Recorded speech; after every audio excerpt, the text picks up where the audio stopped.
Hello, horror addicts. I'm Kristin Battestella, aka Kbatz, and I am in the workspace area of my basement, which at this point we've kind of crossed the barrier where this area does not look like Dark Shadows. It doesn't have to be. It's more about the work and the practicality of it than it is the decor aesthetics of it. So this is actually my workspace table, and I do have a really great tapestry that I need to figure out how to hang above here because I think it'd be really great to have a way to just close this off because sometimes maybe I don't want to look at my messy storage. Um, and I also think that just might be a nice backdrop where I could actually sit here and present some of my Kbatz crafts more in how to step by step.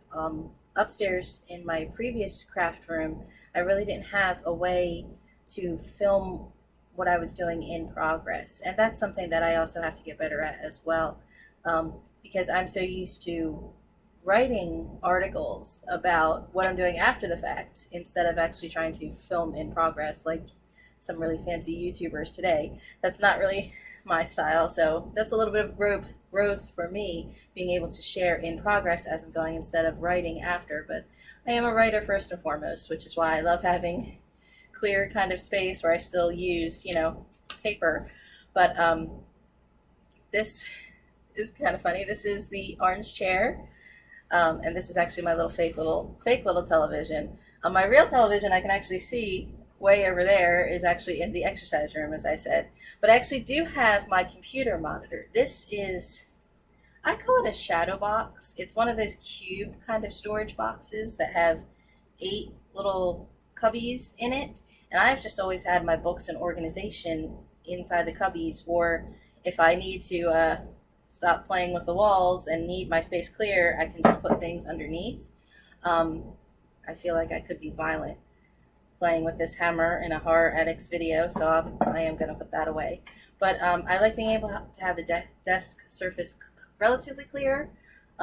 So I do have another little printer stand kind of cart or file drawer thing here on the side, and that is actually where my monitor is for my laptop. I do have a more recent laptop that I use and tablets, but this laptop is older and the screen fritzes, so I have an independent monitor plugged into it, and I actually have my VCR here with my HDMI and my AV audio cables that I need. So I can have that TV going, or I can have my monitor here and be watching any of my videos. But at the same instance, that is modern electronic media that's kind of hidden from the nicer, old-fashioned looking kind of front of the room. But it's accessible for what I need. And my phone is just purely for pretend. But I can't help myself. And if you can kind of see, I still haven't done the fringe on my lampshades yet. I'm not sure why. I've been doing 101 other things. There's so many little things to do, and I am in between the rooms. I mean, I still do have to actually prepare my guest room that I moved out of to move down here. I still have to get everything of that ready. So there's a lot of little things here that are left to be done. I still have things to hang on the walls. I still have my own little decorative things to do, but everything is here now, so I have no excuse to not get going. Right, Kbatz? Yes. And I'm on my exercise ball too, everybody, just in case. Too much pandemic eating. Good evening. I'm Kristin Battestella for HorrorAddicts.net News. Tonight's editorial: Zombies, fast or slow? You can see a little bit more of the workspace area, perhaps. I've hung my corkboard with my papers, and there's my monitor. And you can kind of see where I have hung one of my delicious orange velvet curtains. I wasn't sure how I was going to hang that. That's also really my trouble with the beam here, and my tapestry is just figuring out some of the mechanics. I'll probably have to get a chain with some J hooks to be able to drop the rod down to slide it across. But this was just going to be a plain fabric column, so I just have the curtain on a small piece of wood, a little slim shim dowel, kind of, it's about a foot. And it's just between the beams, and I have the ends tacked up onto the base of the beams. So that just remains one column that's not going to be moving and sliding across. And it again just creates a sort of softened kind of barrier between the seating area and the work area. And again, it hides some of my electronics. And this, if you can see, because of my lovely pole, is the roll top desk. This is actually all my jewelry mess inside here. There we go. I'm learning how to be like on Wheel of Fortune. This wasn't as difficult to get down here as I thought it would be. Really, it's just that it's very top heavy. It has some really nice sort of spindle kind of legs. But once I turned it upside down, it was actually quite easy. Then all of a sudden I wasn't worried about the weight being on sort of fragile kind of legs bobbing around corners and up and down stairs. And the cat is circling the area. He loves to jump up here, but as you can see, I've got all the different jewelry in the little sorted kind of compartments, all the little beads. I haven't done on camera here Kbatz Crafts doing a lot of jewelry making things. Maybe that's something I can rectify, something that I can do now, where I could actually have my camera here and be set up in this sort of L-shaped area and be able to show what I need here on camera. So jewelry making is more than a craft closet when you want to do a project and you see what you have on hand. Like, I will always have to have black ribbon and black lace on hand. But jewelry is maybe much more about once you have the supplies, you can kind of do anything, which is kind of neat. I mean, the beads are kind of affordable, but once you have all the findings, all the little jump rings and earring wire and all the kind of hooks and things like that, well then, you know, it's innumerable. You can just sit down and create something. Especially if you're a loon like me and you find these old they're actually meant to be the sort of decorative candle holder kind of things with pretty little gems on them. Here was 2 of them for $3 at Goodwill. Although I am incredibly tempted to just use them on one of the candles somewhere, I also just want to make jewelry out of these deliciously slightly scary looking icicles kind of things. I had a great aunt when I grew up who had gas to electric lamps, and she had those kind of crystal chandeliers with the little gems dangling, but I don't have anything that fancy, so I think I may just ritz up myself with some little. My mother said, "What are you going to do with those?" And I said, "Oh, I can think of a lot of spooky, scary, gothic things to do with these." "Oh yes, Mom, most definitely." So I'm able to close this off from the ornery cat. Kitty, kitty, come on. Now when I don't want him to be on camera is when he would get up here and get in the way. Come on. Come on. He's not fooled. This is the final back corner of my sort of workspace craft area.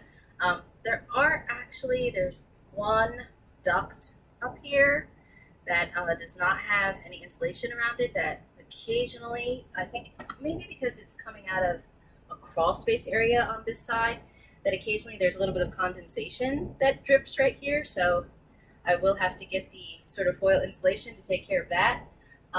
This was my little thrift lamp. These are my sewing boxes, and all my other materials organized here. I do have, actually, another thing I love about being able to see everything in the plastic, being able to move everything out of the drawers as I need, but I also have room to spare. I was able to really further divide and organize things, and I have a couple kind of multi-use kind of open kind of drawers, so I love that. And I'm able to actually further divide. I have black cotton, I have more black satins and more lining and chiffon kind of material, and more fabric that's black but, you know, accessorized, shiny and glittery. I have black florals. I was able to actually organize between my Halloween material and sort of more autumn kind of flowers. and just black floral. So I'm not always fighting for trying to find that one elusive black leaf. It's right here.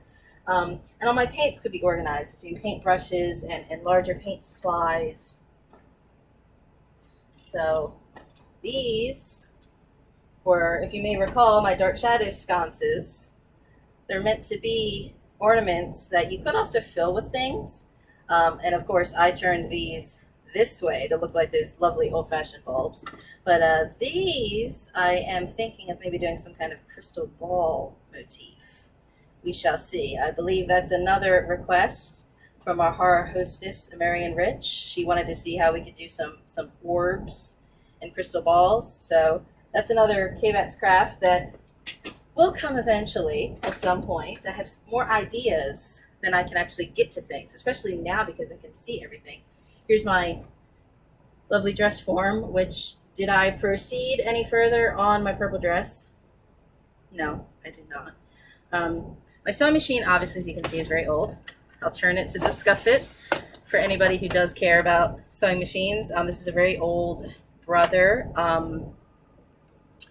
Let me think. This is probably like 25 years old. And my mother got this. This was a Christmas present for me. I think it was $80 then. And when you're first starting out sewing, like I am completely baffled by today's like computerized sewing machines where there's just a digital panel and you press what type of stitch you want and boom, it goes. And I mean, again, I had, older lady relatives who still had, crank and pump kind of pedal and roll manual machines. So that I can comprehend. I don't know that I could use one again today. I don't think I have the coordination anymore, but a regular old-fashioned sewing machine is fine for me. And I think, again, when someone says maybe they want to start sewing and they're not sure how, again, how do you build up that kind of supply? Or people think they need a machine in order to sew. I don't even know if they really even teach that much in home economics kind of in schools anymore about basic sewing or how to use a sewing machine. But, not everybody can rush out and go get those $300-400 kind of computerized or kind of industrial kind of machines, and you don't need that kind of fancy machine anyway. This was $80 25 years ago, and generally that's what machines cost today. You can probably spend maybe $100-120 on just a general machine. I am like a case bobbin lover kind of person down here. I can not stand the drop kind of bobbin. Again, I think that came from when I learned on older, old-fashioned machines. Once you kind of drop that bobbin in, and if it got messed up, the whole thing was kind of ruined. You had to, reach in there with pliers and everything. So I do actually have some trouble on this machine, I will admit, with some of the tension. If I'm using two different fabrics that are of different kind of weights or different textures, actually like this. So I kind of don't like to use my machine on any stitching that may actually show. It may sound silly. I'll use it for sort of inside seams because I'm always kind of adjusting the tension. So sometimes there'll be parts that will be kind of loose or kind of ugly looking. My sister actually has a machine that's more recent, maybe 10 or 15 years old, that she's not using, that is actually at my parents' house. My mother said, "Oh, come and get the sewing machine." And I said, "Well, yeah, okay, in the middle of the pandemic, I don't need another sewing machine at the moment." So I tend to do sort of cuffs or collars or hems, kind of outside finishes that I want to be nicer. I tend to do those by hand, just because I want to make a nice line better. So, but my sewing machine gets, a lot done faster when I'm doing a lot of kind of big, massive kind of projects. Like last year I made a giant 8-foot beanbag, and that was just nothing but interior seams, which obviously I was never going to do that by hand. I mean, come on. So my sewing boxes back here, I do have sort of buttons and notions and ribbons in these drawers, but this sewing box actually I think was a gift when I got married. I tend to have my tools in this one, my little rotary cutter, and the one good thing about my evil grandmother is that she did sew, and a lot of this was her sewing supply.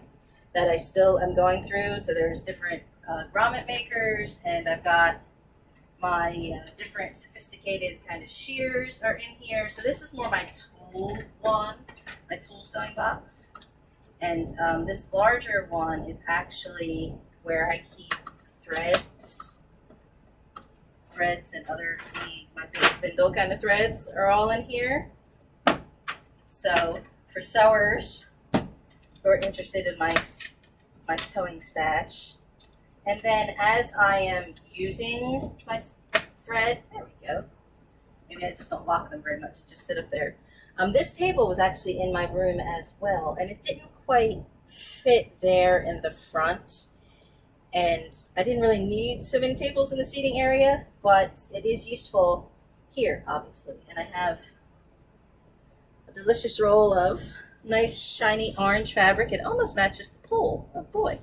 I have plans for this. I don't know if I'm going to get to my massive Halloween sewing plans or not, because I have a lot of sewing and preparation to do yet to finish the now guest room upstairs. So we shall see. But my sewing, when I'm working on a main project, I just tend to put everything in, get out of the way, stress form. Thank you. I do just tend to put everything in sort of an active kind of drawer, and I just put all the threads that I'm going to use in a bag with all the ribbons that I'm going to be using, so that everything is just at my disposal, so I'm not constantly getting up and down and going back and forth to different areas. But at the same time, I'm just close enough to have everything at hand, thanks to a handy exercise ball. And I love this. Actually might have been just a printer cart. It's got a couple roll kind of drawers on it.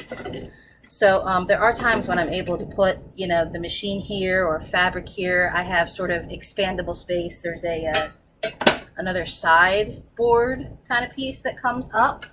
So this again is something old. I think this came from my husband's parents' house many years ago, but it's something that, again, I can expand or I can kind of collapse, and it's on wheels, so I can move it wherever it needs to go.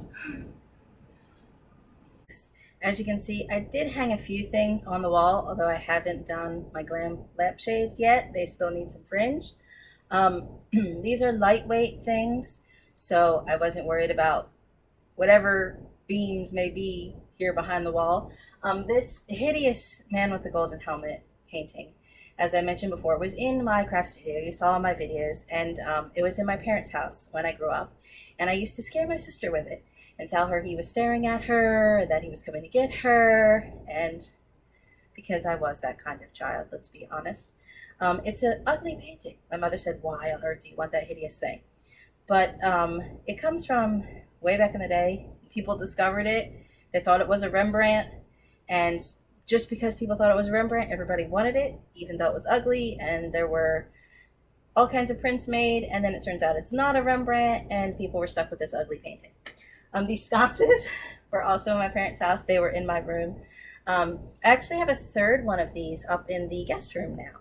I happened to find it at the Salvation Army store. It actually had a little piece broken off of it, but and it was more of a shiny kind of rose gold.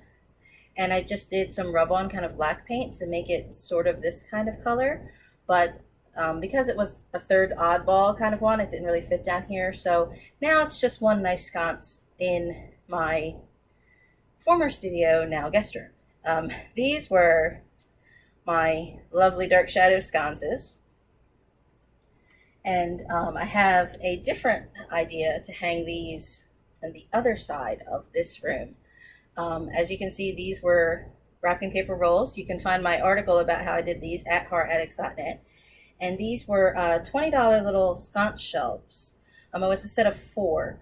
And this was a $5 little roll of, it's actually called like metal trim work kind of, and I could just cut it and shape it as I needed to make a sort of border to kind of match those kind of dark shadows, kind of candelabra, sconce lamp kind of things. Part of this really was kind of the inspiration to make this a dark shadows kind of room, because I had these giant bulbs and I wanted to make these kind of sconces.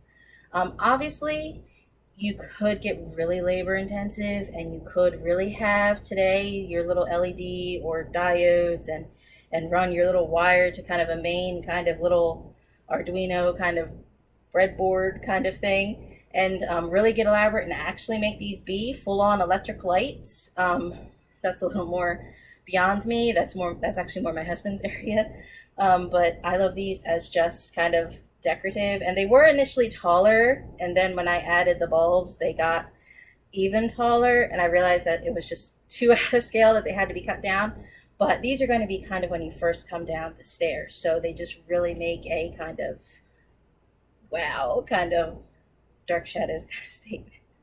I hope. Otherwise people just think I'm crazy, but people already think I'm crazy, so yeah.